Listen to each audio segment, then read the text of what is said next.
Mi esposo me dijo que su madre siempre sería la reina y que yo solo era una inquilina. El karma fue que ella misma lo echó de su casa y ahora es un vividor que duerme en mi sillón porque no tiene a dónde ir.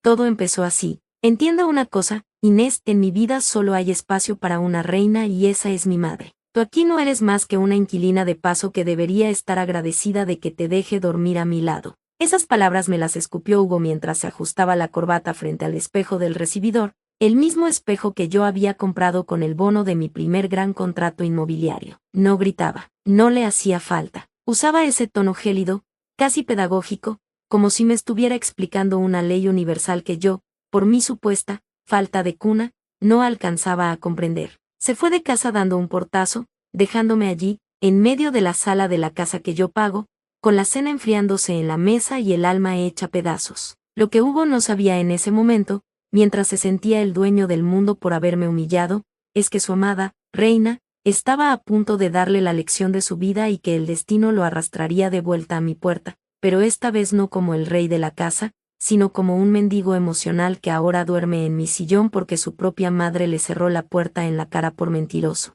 Me llamo Inés, tengo 33 años y soy corredora de bienes raíces de lujo. He pasado los últimos 10 años de mi vida aprendiendo a leer a la gente, a cerrar tratos imposibles y a construir un patrimonio sólido desde cero. No vengo de una familia con apellidos de renombre ni cuentas en Suiza. Lo que tengo es fruto de jornadas de 12 horas y de saber moverme en un mundo que intenta devorarte viva. Mi situación económica es excelente, tengo mi propia agencia y hace 5 años compré el departamento donde vivo, una propiedad de diseño en una de las mejores zonas de la ciudad. Siempre he sido una mujer de pies en la tierra, estable y con una visión clara de lo que quería en un compañero. O al menos eso creía hasta que Hugo cruzó mi camino y mi juicio se nubló por completo. Hugo era todo lo que yo no era, refinado, culto, con esa seguridad que solo te da el haber crecido en una burbuja de privilegios. Lo conocí en una subasta benéfica. Él es contador, pero trabaja en el despacho de su familia, o al menos eso decía. Tenía una forma de hablar que te hacía sentir que eras la única persona en el mundo.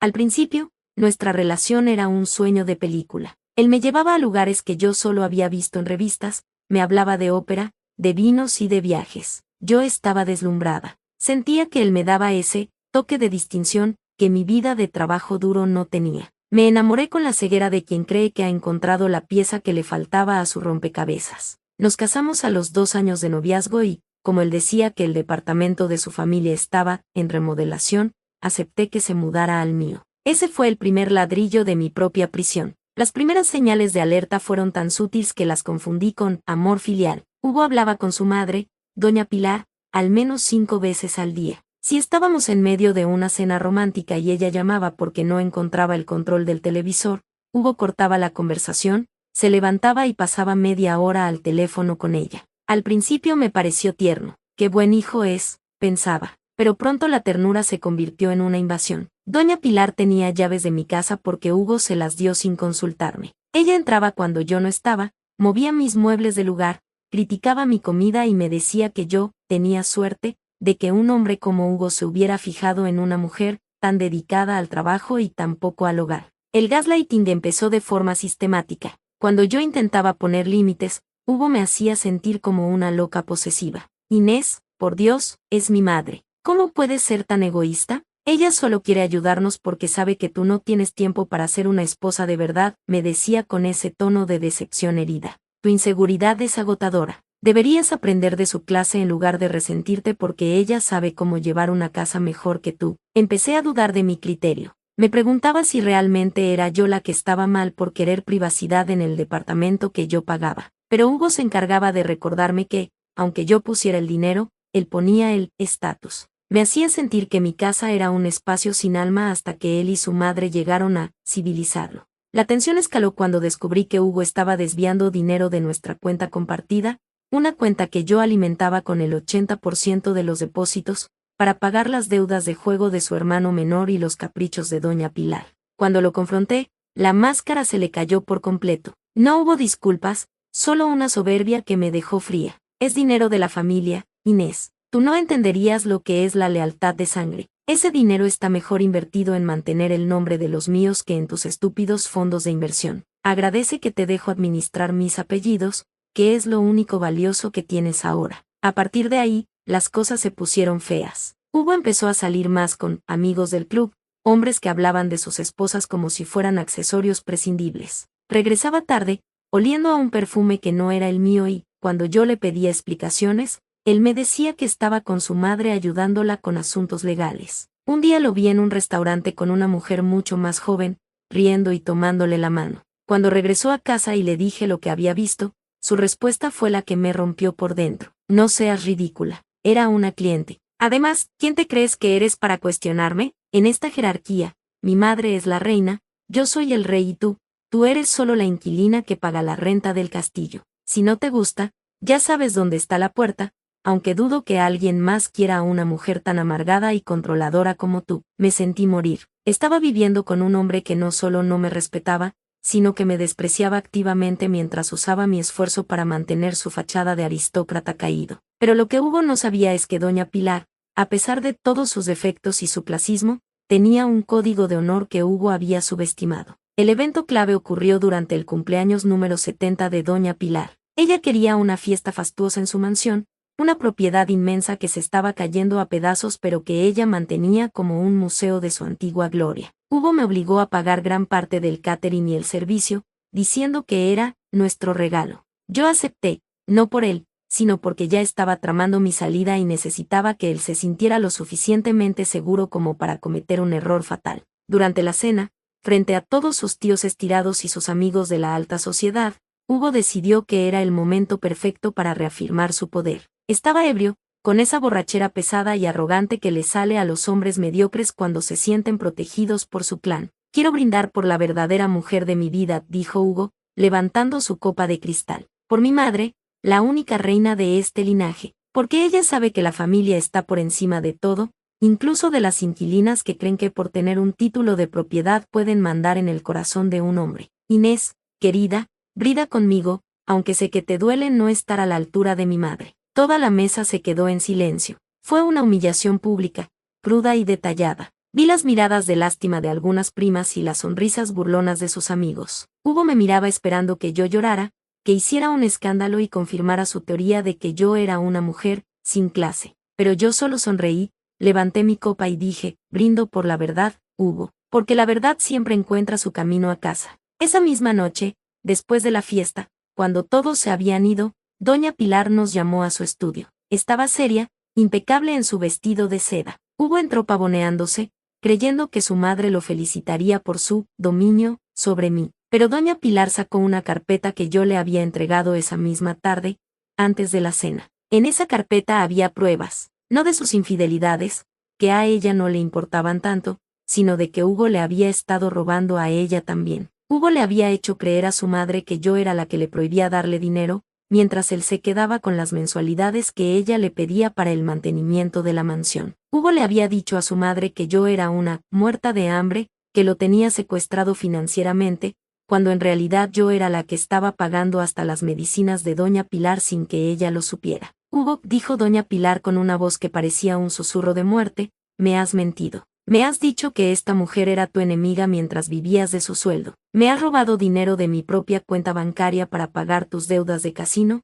echándole la culpa a ella. Te has burlado de tu esposa en mi propia mesa, pero lo que es peor, te has burlado de mí tratándome como a una tonta que no se daría cuenta de tus engaños. Hugo palideció. Intentó tartamudear una excusa, pero doña Pilar no lo dejó terminar. En esta familia no criamos ladrones ni mentirosos cobardes. Inés me ha mostrado los recibos. Ella ha pagado la remodelación del techo de esta casa, ella ha pagado mi seguro médico, mientras tú le decías que yo era una carga. Te avergüenzas de ella porque ella es todo lo que tú no eres, una persona de provecho. Hugo me miró con un odio visceral, pero estaba acorralado. Mamá, ella te manipuló. Son mentiras. Gritó Hugo, tratando de acercarse a ella. Fuera, rugió doña Pilar, y juro que nunca había visto tanta autoridad en una persona. Te quiero fuera de esta casa ahora mismo, y no vuelvas a pedirme un centavo. Has manchado el nombre de tu padre con tu bajeza. Inés, querida, discúlpame por haber sido tan ciega. Mi hijo no te merece, pero mi casa tampoco lo merece a él. Hugo salió de la mansión esa noche con solo lo opuesto. Su madre, la reina, que él tanto presumía, le cerró la puerta en la cara y cambió las cerraduras al día siguiente. No le importó que fuera su hijo, ella valoraba la integridad por encima de la sangre, algo que Hugo nunca entendió. Yo regresé a mi departamento, ese lugar donde yo era la inquilina, y puse todas sus cosas en bolsas de basura en el pasillo. Cambié la combinación de la cerradura electrónica y me serví una copa de vino, disfrutando del silencio más hermoso que había escuchado en años. Pero el karma tiene un sentido del humor retorcido. 2 días después, escuché golpes desesperados en mi puerta. Miré por la cámara de seguridad y era Hugo. Se veía demacrado, con la misma ropa de la fiesta, arrugada y sucia. Había pasado las últimas 48 horas tratando de que sus amigos del club lo recibieran, pero en cuanto supieron que doña Pilar lo había desheredado y que yo le había cortado el acceso a las cuentas,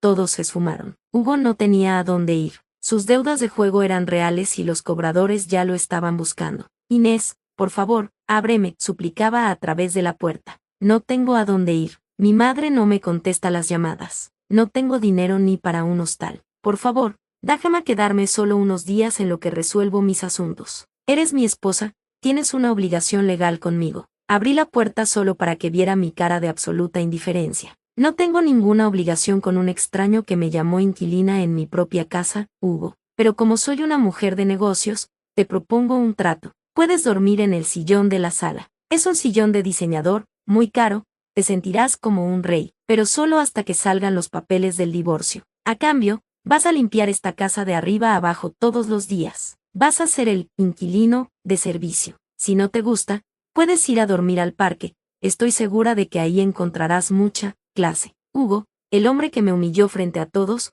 el que decía que yo no era nada sin él, aceptó con la cabeza gacha. Entró a la casa arrastrando los pies, el fantasma del hombre que alguna vez me deslumbró. Ahora, la situación es casi poética. Hugo duerme en mi sillón, tapado con una manta vieja. Se levanta temprano para lavarme los platos y sacudir los muebles que antes despreciaba. Me mira con una mezcla de miedo y resentimiento, pero no se atreve a decir una palabra porque sabe que, si lo he hecho, no tiene nada. Ni madre, ni amigos, ni dinero, ni dignidad. He descubierto revelaciones aún más fuertes durante el proceso de divorcio. Hugo no solo desviaba dinero, estaba tratando de poner el departamento a su nombre mediante un poder notarial falso que estaba gestionando con un abogado corrupto. Afortunadamente, mi equipo legal detuvo todo justo a tiempo. Él no solo es un vividor, es un criminal frustrado. Mi decisión final está tomada. El divorcio saldrá en un mes. He vendido el departamento y he comprado una casa más grande en la costa, un lugar donde nadie conoce el apellido de Hugo y donde doña Pilar será bienvenida como una amiga, pero nunca más como una sombra en mi cama. El cierre satisfactorio llegó ayer. Estaba sentada en mi comedor, revisando unos contratos, cuando Hugo se acercó a preguntarme si podía darle dinero para comprarse unos cigarros. Lo miré, le entregué una moneda de baja denominación y le dije, cómprate lo que te alcance, Hugo, pero recuerda que hoy te toca lavar las ventanas. No querrás que la dueña se moleste y te deje en la calle antes de tiempo, ¿verdad? Él tomó la moneda con una humillación que le llenó los ojos de lágrimas. Salió a la terraza a limpiar, mientras yo seguía construyendo mi imperio, dándome cuenta de que nunca necesité un rey, porque yo siempre fui la dueña de todo el tablero. El karma no fue que perdiera su fortuna, el karma fue que terminó siendo el sirviente de la mujer que él intentó hacer sentir como una extraña en su propio hogar. Hugo vive en mi sillón, pero yo vivo en mi libertad. Y créanme, la libertad es la única corona que realmente vale la pena llevar. Justo cuando pensaba que el silencio de Hugo limpiando los ventanales era la paz definitiva que me merecía, el apellido de su familia volvió a aparecer para intentar arrastrarme al fango. Bruno, el hermano menor de Hugo, el mismo por el que mi querido esposo me robaba para pagar deudas de juego, decidió que si Hugo ya no podía sacarme dinero, lo haría él por las malas. Bruno siempre fue el reflejo de Hugo pero sin el filtro de la sofisticación, era un tipo verdo, agresivo y con esa desesperación de quien le debe dinero a la gente equivocada y ya no tiene a quien mentirle. Todo empezó con un sobre amarillo dejado en la recepción de mi agencia. Dentro no había contratos ni cheques, sino una serie de fotografías mías entrando a edificios en construcción a altas horas de la noche con clientes VIP y capturas de pantalla de correos electrónicos internos de mi empresa que Hugo, en sus noches de insomnio, frente a mi computadora, se había dedicado a robar. Junto a las fotos, una nota escrita con una caligrafía nerviosa, sabemos que estas comisiones no están declaradas, Inés. Tu carrera de lujo se acaba mañana si no depositas $100,000 en esta cuenta. No obligues a Hugo a contar lo que sabe de tus negocios bajo la mesa. Me quedé helada, no por las acusaciones, porque mi contabilidad es más limpia que los diamantes que vende doña Pilar, sino por la bajeza de Hugo. El tipo que dormía en mi sillón, el que comía de mis sobras y me pedía permiso para usar el baño, le había dado las llaves de mi reputación a su hermano delincuente para intentar un último golpe. Llegué al departamento hecha una furia. Hugo estaba en la cocina, con un delantal puesto, tratando de quitarle una mancha de grasa a la estufa. Al verme entrar con el sobre en la mano, se le cayó la esponja y su cara de buen perrito se transformó en una de terror puro. Inés, ¿pasa algo? ¿Te ves tensa?, dijo, retrocediendo hacia el fregadero. ¿Tensa, Hugo? No, estoy fascinada, le solté, lanzándole las fotos a la cara. Fascinada de ver que incluso mientras limpias mi piso, estás planeando cómo incendiar mi casa. ¿Le diste acceso a Bruno a mis correos? ¿Le dijiste que mis tratos con inversionistas extranjeros eran ilegales para que pudiera extorsionarme? Hugo empezó a temblar. Se le llenaron los ojos de lágrimas, ese recurso patético que siempre usaba cuando sabía que no tenía escapatoria. Inés, yo no quería. Bruno está en problemas reales, le van a romper las piernas. Me dijo que si le daba algo de información, él te pediría un préstamo y luego nos dejaría en paz. Yo solo quería protegerte de sus amigos, son gente peligrosa, mentira. Le grité, y juro que el cristal de la mesa vibró. Querías mi dinero. Querías que Bruno hiciera el trabajo sucio para que tú pudieras volver a ser el rey, con los bolsillos llenos de mi esfuerzo. Pero se te olvidó un detalle, Hugo. Soy corredora de propiedades de lujo. Sé leer la letra pequeña de los contratos y sé cuando alguien me está ofreciendo un trato basura. Lo dejé lloriqueando en la cocina y llamé a doña Pilar. Si alguien sabía dónde le dolía a Bruno, era ella. La reina me atendió al segundo tono. Cuando le conté lo que sus hijos estaban tramando, escuché un suspiro de una decepción tan profunda que casi me dio lástima por ella. Inés, me dijo doña Pilar con una voz de acero, trae a Hugo a mi casa mañana a las 8, y dile a Bruno que si no se presenta, yo misma entregaré a la policía los pagarés que firmó su padre y que yo he estado cubriendo. Se acabó el linaje, Inés, solo queda la basura. Esa noche no dejé que Hugo durmiera en el sillón, lo obligué a quedarse sentado en una silla de madera en la cocina, vigilado por la cámara de seguridad que instalé frente a él. Si te mueves, llamo a la policía antes del amanecer, le advertí. No pegó el ojo en toda la noche. A la mañana siguiente, entramos a la mansión de doña Pilar. Bruno ya estaba allí, tratando de verse amenazante con una chaqueta de cuero y esa mirada de matón de barrio rico. Cuando me vio, sonrió con suficiencia. Vaya, la inquilina trajo refuerzos, dijo Bruno, mirando a su hermano con desprecio. Hugo, ¿ya le dijiste cuánto nos va a costar tu silencio? Silencio, dijo doña Pilar, apareciendo desde las sombras de la escalera. Bruno, saca el sobre que le enviaste a Inés. Ahora. Bruno intentó hacerse el valiente, pero frente a su madre se encogía como un papel mojado. Sacó el sobre. Doña Pilar lo tomó, lo miró por encima y luego lo lanzó a la chimenea encendida. Mamá, ahí estaba nuestra jubilación, gritó Bruno, lanzándose hacia el fuego, pero era tarde. Esa era tu sentencia de cárcel, imbécil, le espetó su madre. Inés me ha entregado esta mañana una copia de los registros de juego de Hugo donde aparece que tú usaste su identidad para lavar dinero de una red de apuestas ilegales. Si esas fotos salían a la luz, la investigación llegaría a ti en 5 minutos. Inés no evade impuestos, pero tú sí evades la realidad. Hugo se hundió en el sofá, ocultando la cara entre las manos. Doña Pilar se acercó a mí y me entregó una caja pequeña de terciopelo. Esto es para cubrir los gastos de los abogados que vas a necesitar para que el divorcio sea exprés y para que estos dos no vuelvan a acercarse a ti a menos de 1 kilómetro. Son los pendientes de mi abuela. Véndelos. No quiero que nada de mi familia quede cerca de alguien tan íntegra como tú. Me giré hacia los dos hermanos.